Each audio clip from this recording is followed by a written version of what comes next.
1815년 6월 18일 일요일 아침, 유럽 전체의 운명이 벨기에의 작은 마을 워털루에서 결판나려 하고 있었습니다.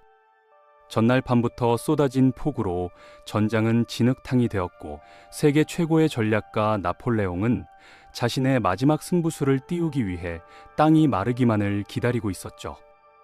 그의 맞은편에는 웰링턴 공작이 이끄는 연합군이 진을 치고 있었고, 동쪽에서는 블리허의 프로이센군이 전속력으로 달려오고 있었습니다.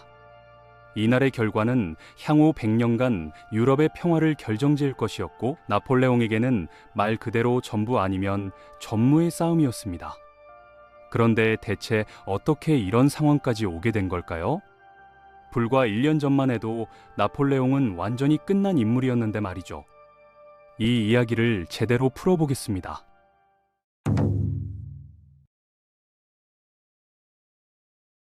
(1815년 2월) 이탈리아 해안 근처의 작은 섬 엘바, 한때 유럽 대륙 전체를 소나기에 넣었던 나폴레옹은 이제 염소와 어부들이 전부인 섬에 갇혀 있었습니다.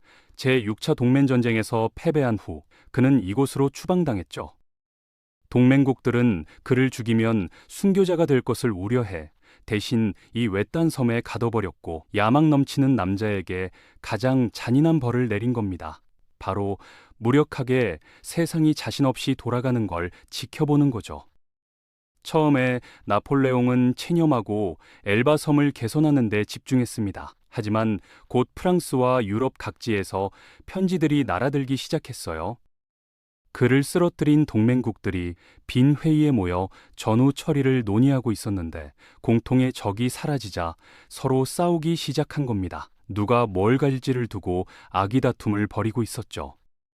한편 프랑스에서는 동맹국들이 앉혀놓은 새 왕 루이 18세가 빠르게 인기를 잃고 있었습니다. 그는 구시대적이고 현실 감각이 없었고, 급료도 제대로 못 받는 군인들은 나폴레옹이 통치하던 시절을 그리워하기 시작했죠. 편지들은 계속 엘바로 쏟아졌고, 만약 그가 돌아온다면 프랑스 국민들이 두 팔 벌려 환영할 거라는 내용이었습니다. 1815년 2월 26일 일요일 밤, 나폴레옹은 다시 한번 역사의 흐름을 바꾸기로 결심했습니다. 그는 자신의 배 인콘스탄투오를 수리하도록 명령했고, 어둠 속에서 가장 충성스러운 병사 1000명과 함께 엘바 섬을 떠났죠. 거의 20년 동안 유럽을 공포에 떨게 했던 코르시카의 괴물이 다시 프랑스로 향하고 있었던 겁니다. 3월 7일 빈 회의를 이끌고 있던 메테르니히는 한밤중에 급한 전가를 받고 깨어났습니다. 엘바에서 온 보고였죠. 그 내용을 듣자마자 그의 등골에 오한이 흘렀어요. 나폴레옹이 사라졌다는 겁니다. 1시간도 안 돼서 그는 유럽의 지도자들을 모두 소집했고, 빈 회의는 즉시 혼돈에 빠졌습니다. 모두가 패닉 상태에 빠져 서로를 비난하기 시작했죠. 영국은 그를 놓친 것 때문에, 프랑스는 약속한 수당을 주지 않은 것 때문에, 러시아는 배신자 취급을 받았습니다. 하지만 중요한 건 하나였어요. 유럽 최대의 위협이 돌아왔고, 이제 그들이 할 수 있는 건 전쟁 준비뿐이었습니다. 3월 1일 나폴레옹은 300일 만에 처음으로 프랑스 땅에 발을 디디고 파리를 향해 진군하기 시작했습니다. 왕은 제5연대에게 나폴레옹을 찾아 막으라고 명령했고, 필요하다면 살상무력을 사용하라고 지시했죠. 두 군대는 그르노블 근처에서 만났고, 제5연대는 대오를 갖춰 황제의 길을 막아섰습니다. 나폴레옹의 근위대는 무기를 준비했고, 양측 군대는 서로를 노려봤어요. 왕의 병사들은 총구를 겨눴고, 불과 1년 전까지 자신들을 통치했던 남자를 조준하고 있었습니다. 나폴레옹이 앞으로 나섰습니다. 그는 팔을 벌리고 외쳤죠. 여기 내가 있다. 원한다면 너희 황제를 죽여라. 아무도 움직이지 않았어요. 침묵이 귀청을 찢을 듯 했습니다. 양쪽 병사들은 긴장한 채 무기를 든 채 서 있었죠. 그러다가 마침내 영원처럼 느껴진 시간이 지나고 제5연대의 한 병사가 소총을 내렸습니다. 하나둘 프랑스 군인들이 그를 따라 무기를 내렸어요. 누군가가 대오에서 외쳤죠. 황제 만세! 그리고 이 외침은 곧 양쪽 모든 병사들의 우렁찬 대답으로 이어졌습니다. 황제 만세! 그들은 모두 일제히 외쳤습니다. 제5연대는 무기를 던지고 승리의 함성을 지르며 나폴레옹에게 달려갔어요. 그들은 나폴레옹의 근위대와 악수를 나누고 함께 그의 오랜 귀환을 축하했습니다. 나폴레옹의 반란군은 이제 더 커진 채로 파리를 향해 계속 진군했죠. 다음 20일 동안 루이 왕이 나폴레옹을 체포하기 위해 보낸 12,000명의 병사들이 모두 즉시 그에게 합리했습니다. 소식이 유럽 전역으로 퍼지자 빈 회의는 독립적인 유럽이 살아남으려면 다시 손잡고 함께해야 한다는 걸 깨달았습니다. 3월 13일 월요일, 오스트리아, 영국, 프로이센, 러시아가 나폴레옹을 무법자로 선언했어요. 점점 더 많은 프랑스 군대가 전 황제에게 넘어가자 루이 왕은 벨기에로 도망쳤습니다. 그리고 3월 20일 도착한 지 단 20일 만에 나폴레옹은 아무 저항도 받지 않고 파리로 입성했죠. 도시는 축제 분위기에 휩싸였고 그는 단 한 발의 총도 쏘지 않고 왕좌를 되찾았습니다. 3월 25일 빈 회의는 나폴레옹에 맞선 동맹 조약을 비준했습니다. 네 강대국은 각각 150명의 병력을 약속했죠.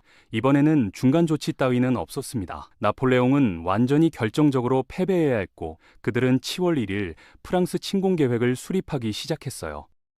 두 유럽 군대가 빠르게 벨기에 프랑스 국경 근처에 집결했습니다. 영국군은 아서 웰즐리, 웰링턴 공작이 이끄는 92,000명의 네덜란드, 영국, 독일 혼성 부대였고 프로이센군은 폰 블리허 원수가 이끄는 약 12만 1,000명의 병력이었죠.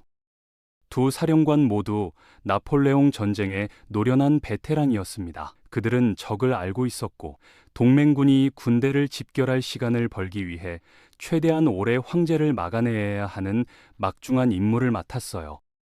프랑스로 돌아온 나폴레옹은 빠르게 12만 4천 명의 새 군대를 편성했습니다. 그는 계획된 동맹군 침공과 이미 벨기에에 주둔한 두 군대에 대한 소식을 들었죠. 그는 빠른 선택을 해야 했어요.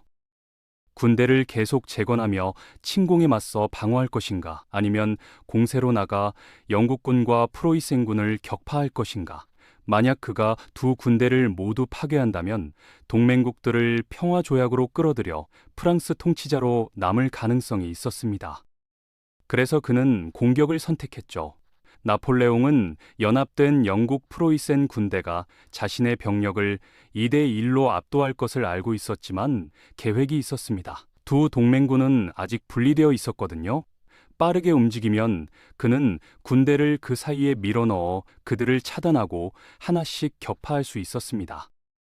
하지만 이 계획은 즉시 움직여야 한다는 걸 의미했어요. 더 지체하면 웰링턴과 블리어가 협조해서 함께 진지를 강화할 테니까요. 그래서 나폴레옹은 군대를 이끌고 대담하게 6월 15일 벨기에 국경을 넘었습니다. 프로이센군이 먼저 나폴레옹의 병력과 조우했고 그의 이동 속도에 충격을 받았습니다. 그들은 막으려 했지만 준비가 안 됐고 결국 실패했죠. 영국군은 경고를 받았고 웰링턴 공작과 블리허는 빠르게 프랑스의 악마와의 피할 수 없는 만남을 준비하기 시작했습니다. 그들은 경험상 나폴레옹이 준비할 시간을 주지 않을 걸 알고 있었어요. 24시간 내에 그들은 다시 한번 평생의 가장 위대한 장군과 싸워야 할 것이었습니다.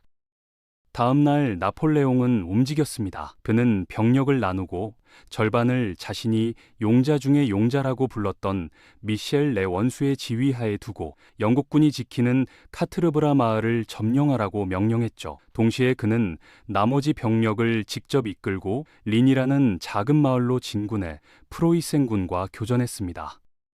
번개 같은 속도로 나폴레옹은 병력을 배치하고 기다렸어요. 오후 2시 30분 그는 마침내 카트르브라에서 대포 소리를 들었습니다. 네가 공격을 시작한 거죠? 그에 따라 그도 공격 명령을 내렸습니다. 프랑스 대포가 프로이센군에게 포격을 가했고 그의 군대가 전투에 돌입했어요. 리니 거리는 전투로 뒤덮였습니다. 집과 건물들이 빠르게 점령되어 방어 진지로 사용됐죠. 교전에 갇힌 마을 사람들은 눈과 귀를 막고 아이들을 꼭 아는 채 주변에서 벌어지는 학살을 견딜 수밖에 없었습니다. 프로이센군은 격렬하게 싸웠지만 나폴레옹의 군대는 막을 수 없는 자연의 힘 같았습니다. 하루가 끝날 무렵 16,000명의 프로이센 병사가 전사했고 살아남은 이들은 후퇴할 수밖에 없었죠. 블리허는 전투 중 말이 총에 맞아 거의 죽을 뻔했지만 어떻게든 살아남았습니다.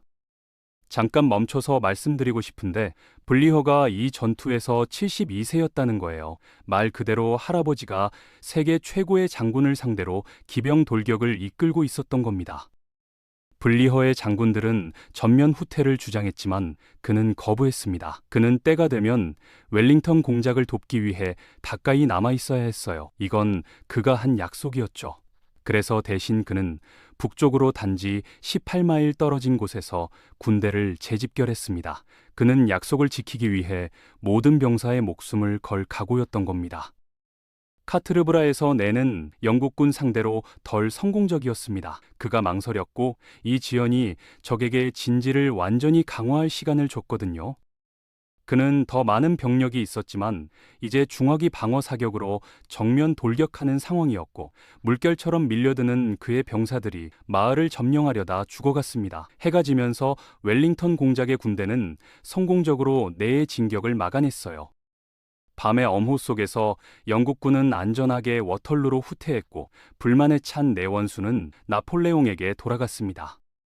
내는 카트르브라에서 영국군을 분쇄하는 데 실패했습니다. 하지만 그들을 프로이센군과 분리시키는 데는 성공했죠. 나폴레옹 계획의 1단계는 여전히 작동했고 이제 그들은 프랑스 군대의 전력을 사용해 적들을 하나씩 격파할 수 있었습니다.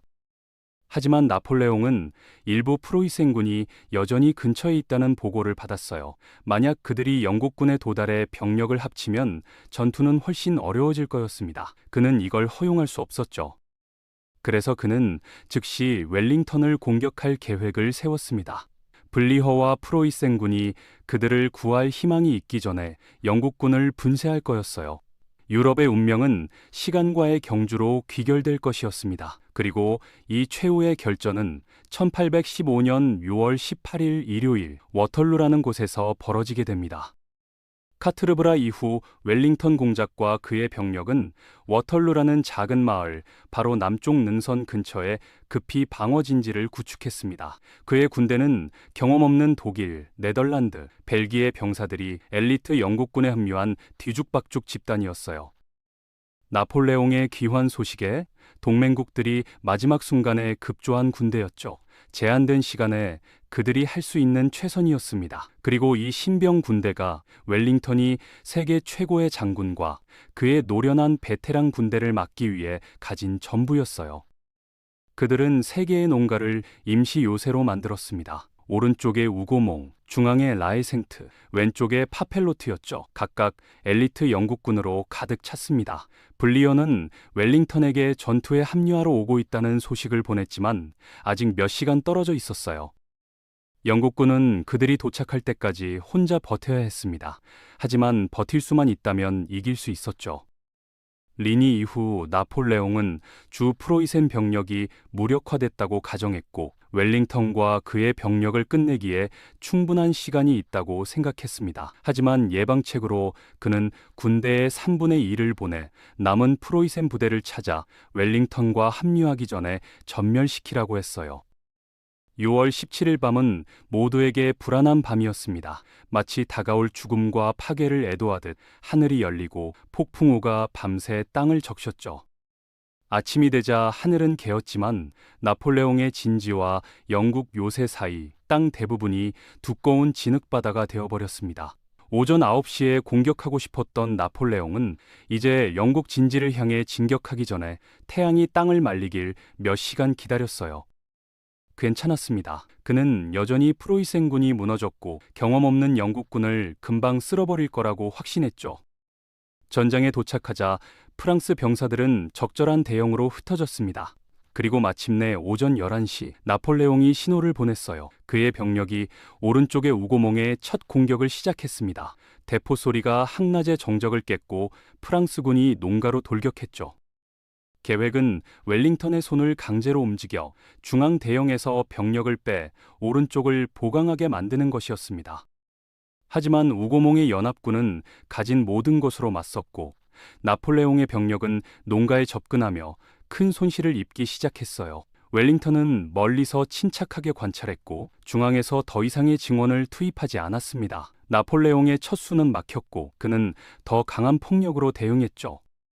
정오에 나폴레옹은 영국 중앙에 대포 일제 사격을 보내고 라에생트를 점령하기 위해 군대를 보냈습니다. 연합군은 총검을 움켜쥐고 프랑스 죽음의 종대가 천천히 그들을 향해 행진하는 걸 지켜봤어요.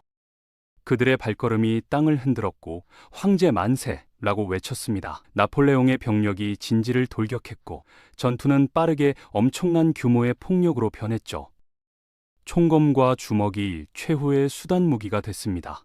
방어군이 대오를 좁히자 영국군은 점점 더 밀렸고 웰링턴은 마침내 엘리트 기병대를 전투에 투입해 반격했어요. 그들은 프랑스 보병을 강타했고 흩어지기 시작했습니다. 자신감에 차서 기병들은 열정적으로 추격했고 후퇴하는 프랑스 병사들을 쉽게 베어냈죠. 하지만 흥분 속에서 영국 기병대는 과도하게 확장했고 나폴레옹 대포의 사정거리 안으로 들어갔습니다. 잔인한 포격이 말과 기술을 갈기갈기 찢었어요. 나폴레옹은 엘리트 창기병에게 돌격 신호를 보냈고 그들은 이제 고립된 영국 기병대를 빠르게 처리했습니다. 기병 지원 없이 영국 보병은 이제 측면이 무방비 상태였고 나폴레옹의 병력에 서서히 굴복하고 있었죠. 황제는 승리가 가깝다고 느끼며 음울하게 미소 지었습니다. 그는 다음 공격을 고민하고 있었는데 눈 구석으로 멀리서 뭔가를 발견했어요. 그는 망원경을 들어 확인했고 믿을 수 없는 광경을 봤습니다. 프로이센군을 지연시키기 위해 보낸 군대가 실패했고 그들이 이제 전장을 향해 돌격하고 있었던 겁니다. 이제 그는 시간에 쫓기게 됐고 프로이센군이 도착하기 전에 영국군을 전멸시켜야 했습니다. 나폴레옹은 망원경을 내리고 고통스럽게 배를 움켜쥐었어요. 그는 전투 내내 어떤 감염으로 고생하고 있었고 복용하던 아편에도 불구하고 통증이 참을 수 없는 수준으로 증가했습니다. 그는 최후의 대결을 위해 쉬기로 하고 누워있는 동안 신뢰하는 미셸 내 원수에게 지휘권을 넘겼죠. 지휘권을 맡은 내는 약해진 영국 보병 대형이 능선 너머로 후퇴하는 것처럼 보이는 걸 목격했습니다. 그들이 도망치고 있었어요. 빠르게 행동하면 지금 그들을 분쇄할 수 있었죠. 그래서 나폴레옹과 상의도 없이 그는 직접 능선에 후퇴하는 영국 보병을 향해 대규모 기병 돌격을 이끌었습니다. 웰링턴은 9,000명의 엘리트 프랑스 기병이 자신의 진지로 직접 돌격하는 걸 보고 빠르게 생각해야 했습니다. 그는 돌아서서 능선의 보병에게 속이 빈 방진을 만들고 모든 병사가 밖을 향해 무기를 겨누라고 명령했어요. 영국 병사들은 프랑스 기병의 우레 같은 포효가 점점 커지는 가운데 황급히 진지에 들어섰습니다. 영국군 발 밑의 땅이 흔들리기 시작했고 내의 기병대가 마침내 언덕을 넘어왔습니다. 보이는 즉시 연합군 대형이 일제 사격을 가했어요. 프랑스 기병은 영국 대형을 강타하려 했지만 말들이 명령을 거부하고 총검 울타리로 돌격하길 거부했습니다. 대신 그들은 개울의 돌 주변을 흐르는 물처럼 방진 주위를 돌았죠. 프랑스 병사들은 이제 모든 방향에서 그들에게 사격하는 영국군에게 갈갈이 찢겼습니다. 내는 계속 언덕 위로 기병 물결을 보냈고 모든 기병 물결이 똑같은 끔찍한 운명을 맞았어요. 결국 프랑스 기병은 아무것도 얻지 못한 채 막대한 사상자를 입고 후퇴할 수밖에 없었습니다. 프로이센군은 계속 전장을 향해 달려왔고 나폴레옹은 이제 기껏해야 한두 시간 안에 모든 승리의 희망이 사라질 거란 걸 깨달았습니다. 그는 병력을 독려해 계속 싸우게 했지만 낯선 절망감이 그의 무적의 의지를 균열시키기 시작했어요. 마침내 프랑스군이 라에생트 농가를 점령했고 나폴레옹은 빠르게 대포를 전방으로 밀어붙였습니다. 이 위치에서 그는 근거리에서 영국군에게 포격을 가했고 연합군 중앙에 구멍을 뚫었죠. 웰링턴의 군대가 모든 기대를 초과했지만 나폴레옹은 여전히 나폴레옹이었습니다. 그는 그 시대 최고의 장군이었고 연합군 방어는 이제 붕괴 직전이었어요. 병사들이 계속 쓰러지는 가운데 웰링턴은 서쪽에 지는 태양을 바라봤습니다. 조금만 더 버티면 밤이 되어 구원받을 수도 있었죠. 하지만 갑자기 왼쪽의 병사들이 환호성을 터뜨리는 소리가 들렸어요. 그의 머리가 그쪽으로 돌아갔고 블리어가 약속을 지킨 걸 봤습니다. 늦었지만 프로이센 군이 워털루에 도착한 겁니다. 블리허의 군대가 나폴레옹의 동쪽 측면을 강타했고 프랑스 황제는 진지를 방어하기 위해 병력을 돌릴 수밖에 없었습니다. 이제 세 방향에서 포위당한 그는 순전히 생존을 위해 싸우고 있었죠. 그리고 바로 이 시점에서 나폴레옹은 마지막 패를 꺼냈습니다. 가장 절박한 상황에서만 사용하기 위해 아껴둔 비장의 카드였어요. 그는 황제 근위대에게 공격 명령을 내렸습니다. 완전히 엘리트 베테랑으로 구성된 이 부대는 나폴레옹 군대의 보석이었습니다. 그들의 이름만으로도 프랑스의 적들 마음에 공포를 심었죠. 그리고 그들이 이제 영국 진지를 향해 직접 행진하고 있었습니다. 연합군은 황제 근위대에게 사격을 가했고 그들을 막으려 했어요. 하지만 굴하지 않고 그들은 웰링턴의 병력을 향해 언덕을 올라가며 다가올 피비린내 나는 싸움을 준비했습니다. 나폴레옹의 엘리트 병사들 1000무리가 언덕을 넘어왔습니다. 하지만 그들은 거기 영국 병사가 한 명도 없다는 걸 알고 놀랐어요. 으스스하게 조용했고 근위대의 나머지가 언덕에 합류하자 그들도 똑같이 혼란스러워했습니다. 그들이 적을 찾으며 땅을 살피는 동안 외침이 정적을 깼죠. 지금이다 메이틀랜드, 지금이 내 순간이다. 웰링턴이 외쳤습니다. 명령과 동시에 페레가인 메이틀랜드 경과 그의 1500명 병력이 키 큰 풀에 숨어 있다가 일어나 당황한 프랑스 병사들에게 사격을 시작했어요. 영국군은 모든 병사가 명확한 사격선을 확보하도록 길고 얇은 선으로 배치되어 있었습니다. 이렇게 가까운 거리에서 그들은 빗나가지 않았죠. 문자 그대로 총살되었고 황제 근위대는 갈기갈기 찢겼습니다. 충격받은 근위대의 잔존 병력이 반격을 시도했지만 곧 총검 돌격을 맞았어요. 그리고 바로 이 순간 나폴레옹 대육군의 가장 전설적인 부대가 이전에 한 번도 한 적 없는 일을 했습니다. 그들이 돌아서서 도망치기 시작한 겁니다. 황제 근위대가 목숨을 걸고 달아나는 광경이 나폴레옹 병력의 의지를 꺾었습니다. 최종의 부대도 이 전투가 졌다고 생각한다면 확실히 진 거였죠. 패닉이 전체 프랑스군을 휩쓸었고 그들 모두 도망치기 시작했습니다. 웰링턴은 반격을 명령했고 영국, 벨기에, 독일, 네덜란드 군대가 언덕 아래 나폴레옹의 진지를 향해 쏟아졌어요. 프로이센군은 동쪽에서 밀어붙였고 나폴레옹은 하루가 졌다는 걸 깨달았습니다. 그는 후퇴했습니다. 밤 9시 웰링턴과 블리허는 전장에서 포옹했고 불가능을 해낸 겁니다. 함께 그들은 거의 20년 동안 유럽을 괴롭힌 악몽을 물리쳤어요. 나폴레옹은 또 다른 군대를 일으키기를 바라며 파리로 돌아갔습니다. 하지만 워털루에서의 패배가 그의 국민들을 그에게서 돌아서게 만들었죠. 프랑스 황제로서의 두 번째 통치는 끝났습니다. 겨우 100일 지속됐어요. 그는 두 번째로 왕좌를 포기할 수밖에 없었고 다시 유배됐습니다. 이번에는 외딴 섬 세인트 헬레나로요. 아프리카 해안의 이 작은 섬에서 나폴레옹은 남은 생을 보냈고 그가 다시는 탈출해 유럽을 공포에 떨게 하지 못하도록 철저히 감시받았습니다. 웰링턴 공작과 블리허의 영웅적 활약 덕분에 유럽은 거의 100년간 지속되는 상대적 평화를 누렸습니다. 이 평화는 산업혁명을 가져왔고 기술 혁신이 세상을 워털루의 나폴레옹과 그의 적수들이 전혀 알아볼 수 없는 모습으로 변화시켰죠. 풍부한 철과 석탄 매장량 덕분에 프로이센은 빠르게 유럽에서 가장 강력한 국가 중 하나가 됐고 결국 막강한 독일 제국으로 진화했습니다. 그리고 20세기 초 이 제국은 세계가 본 적 없는 가장 무시무시한 군대를 전장에 배치하게 됩니다. 곧 워털루 못지않게 파괴적인 또 다른 전쟁에서 국가 동맹에 맞서 싸울 차례였죠. 역사상 가장 극적인 반전과 최후의 전투였던 워털루. 한 남자의 야망이 유럽 전체를 뒤흔들었고 결국 진흙 속 전장에서 그 야망은 무너졌습니다. 나폴레옹이라는 이름은 오늘날까지도 전략의 천재이자 동시에 무모한 야망의 상징으로 영원히 기억됩니다. 끝까지 시청해 주셔서 감사합니다.